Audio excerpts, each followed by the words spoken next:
we need to discuss expiration and inhalation के जो breathing है उसका क्या process है, वो कैसे perform होती है. Mechanism of breathing. Mechanism of breathing. Breathing के दो units हैं. One is inspiration और inhalation and other is expiration और exhalation. ये दोनों जो इवेंट्स हैं ये एक दूसरे के इन्वर्स इवेंट्स हैं.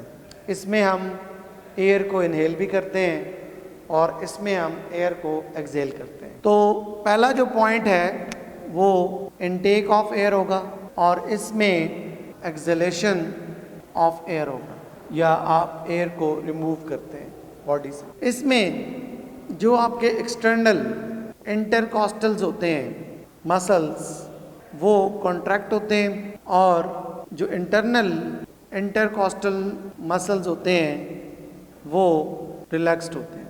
इंटरकॉस्टल मसल्स असल में हमारी रिब्स के मसल्स हैं. हमारा जो रिब केज है इसके ऊपर मसल्स की लेयर है, स्केलेटल मसल्स हैं. जो बाहर की तरफ है वो एक्सटर्नल हैं, जो अंदर की तरफ है वो इंटरनल हैं. और बॉडी में जहाँ पर भी स्केलेटल मसल्स हैं वो पेयर में होते हैं और पेयर में वो एक दूसरे के ऑपोजिट काम कर रहे होते हैं. जैसे आप यहाँ पर देखें कि अगर एक्सटर्नल कॉन्ट्रैक्ट कर रहे हैं तो इंटरनल रिलैक्स कर रहे हैं.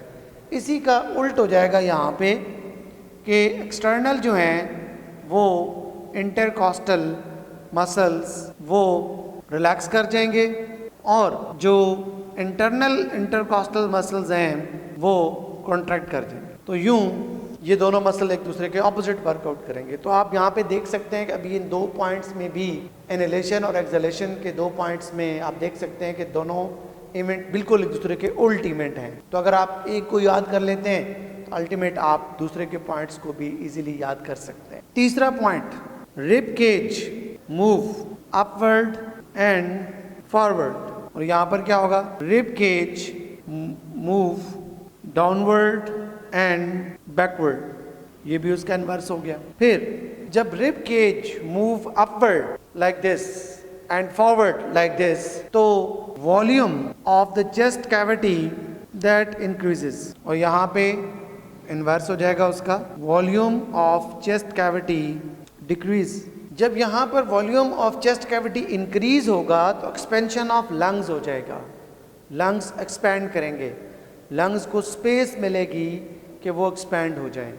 तो अल्टीमेटली एक्सपेंशन ऑफ लंग्स होगा. और यहाँ पे जब चेस्ट कैविटी डिक्रीज होगी तो लंग्स को कंप्रेशन मिलेगा. तो अल्टीमेटली यहाँ पे लंग्स जो हैं वो कॉन्ट्रैक्ट हो जाएंगे, कंप्रेशन हो जाएगा लंग्स, कंप्रेशन ऑफ लंग्स. जब लंग्स एक्सपैंड करेंगे तो pressure inside the lung decrease हो जाएगा, air pressure inside the lung decreased और यहाँ पे air pressure inside the lung increased हो जाएगा. अल्टीमेटली इसमें एक बहुत इंपॉर्टेंट रोल प्ले करता है डायफ्राम भी.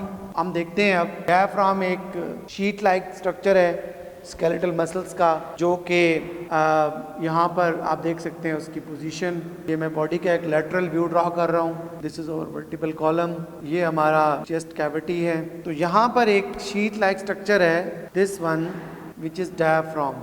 ये जो डायफ्राम है ये यहाँ पे लंग्स हैं, ये लंग्स के बिल्कुल नीचे होता है. This is our respiratory system. तो डायफ्राम जो होता है ना, जब हम सांस को इनहेल करते हैं, दिस इज पॉइंट नंबर 7, तो डायाफ्राम लेस डूम शेप्ड हो जाता है, जबकि यहाँ पे एक्सहेलेशन में डायाफ्राम मोर डूम शेप्ड होता है. क्या मतलब कि डायाफ्राम पहले जब हम डायाफ्राम एक्सपायरेशन में इसमें ज़्यादा कार्व्ड होता है, मोर डूम शेप्ड, और इंस्पायरेशन में उसमें स्ट्रेचनेस हो जाती है तो इट बिकम मोर और लेस स्ट्रेट. तो हम कहते हैं कि लेस डूम शेप्ड है. ये जो इसके अंदर कॉन्कैविटी है यहाँ पे ज़्यादा होती है, जब ये मोर डूम शेप्ड होता है गुंबद की तरह ज़्यादा नज़र आता है, और यहाँ पर ये कम लाइक दिस.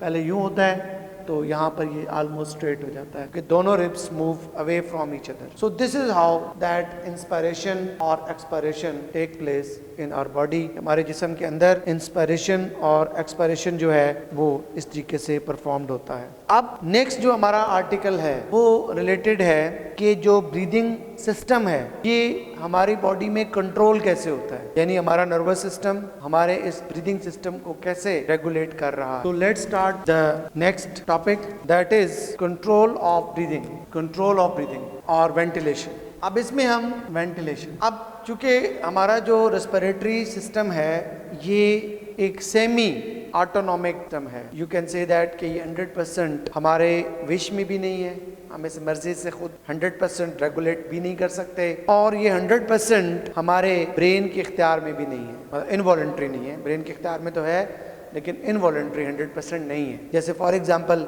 मैं किसी हद तक अपनी सांस को कुछ टाइम के लिए रोक सकता हूँ, होल्ड कर सकता हूँ like this. After that particular time मैं कुछ टाइम के बाद अगर चाहूं भी तो अपनी सांस को होल्ड नहीं कर पाऊंगा। इसका मतलब क्या है कि किसी हद तक मैं अपनी सांस को होल्ड कर सकता हूं और किसी हद तक मैं अपनी एक लिमिट के बाद अपनी सांस को कंट्रोल नहीं कर सकता, ब्रीदिंग मैकेनिज्म को कंट्रोल नहीं कर सकता। तो so it is semi autonomic. Autonomic मुकम्मल तौर पर वो होता है जो आपके इख्तियार में ना हो, और सेमी ऑटोनॉमिक वो होता है जिसको आप किसी हद तक खुद रेगुलेट कर सके। So it is semi autonomic. अब इसकी वजह ये है कि हमारे ब्रेन में एक बाकायदा तौर पर ब्रीदिंग सेंटर मौजूद है। अगर हम ब्रेन को स्टडी करते हैं तो हम ब्रेन में देखते हैं, दिस इज आवर ब्रेन, तो हमारे ब्रेन में एक पार्ट जो है वो सेरिब्रम है, जो कि ब्रेन का सबसे बड़ा पार्ट भी है, और इसको हम दो हिस्सों में तकसीम करते हैं, which is called as cerebral cortex, cerebral hemisphere. इसी का जो आउटर पार्ट होता है सेरिब्रम का